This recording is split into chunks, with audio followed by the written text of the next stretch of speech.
I'm going to start with the second half of this example because it's more illustrative than the first half. In the second half of this example, we're asked to calculate the acceleration of a biker. We're given the initial velocity. He's biking down at 18 feet per second east. We also know his final velocity, even though it's not explicitly stated.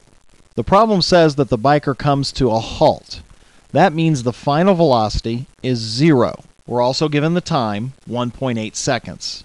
So we have all the data that we need to calculate acceleration. Okay, we go to our equation. Acceleration equals final velocity minus initial velocity over time. We can plug the numbers into that equation. The final velocity, well, we figured that out. That was 0 feet per second.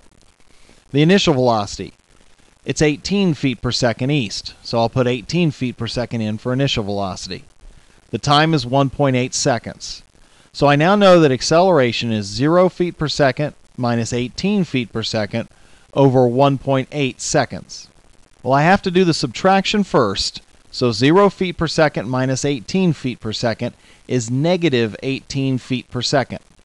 So acceleration is negative 18 feet per second divided by 1.8 seconds. Now before I go on, I want to make it clear that that negative sign is important. When I subtract something from 0, I get something that's negative. And that negative sign is actually going to tell us something. So I can't get rid of it. You might be tempted to throw it away because people don't like negative signs. But that negative sign is important and has to stay.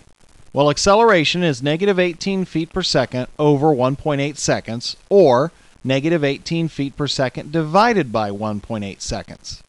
Now we can group the numbers together, and we can say negative 18 divided by 1.8.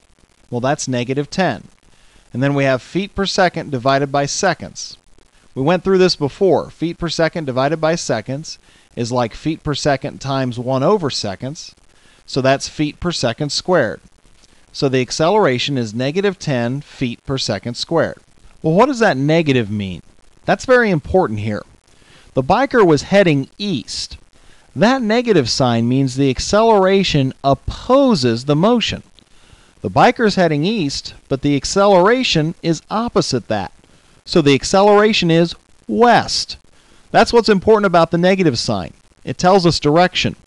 If you get a positive acceleration, then the acceleration is simply in the same direction that the motion is occurring. However, if you get a negative acceleration, that means the acceleration is in the opposite direction as the motion. So the acceleration in this case is 10 feet per second squared west.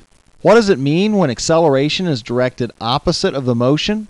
That means the acceleration is fighting the motion, so the acceleration is slowing the object down. So the biker is being slowed down by the acceleration. Now, oftentimes people use the term deceleration to talk about acceleration that slows you down. However, that's not an acceptable term in physics. The acceptable way to express acceleration in physics is to give a number, a unit, and then a direction. The direction then tells you whether this acceleration is increasing or decreasing the velocity. Since this acceleration is west and the biker is heading east, we know that this acceleration is decreasing the biker's velocity. I want to make one more point before I end here. I did not drop the negative sign. Notice that the answer is 10 feet per second squared west, not negative 10 feet per second squared west. So you might think that I dropped the negative sign in the end, but I didn't. I simply replaced it. Remember, that negative sign tells us direction. It tells us the acceleration is directed opposite the motion. So I simply replaced the negative with the direction, west.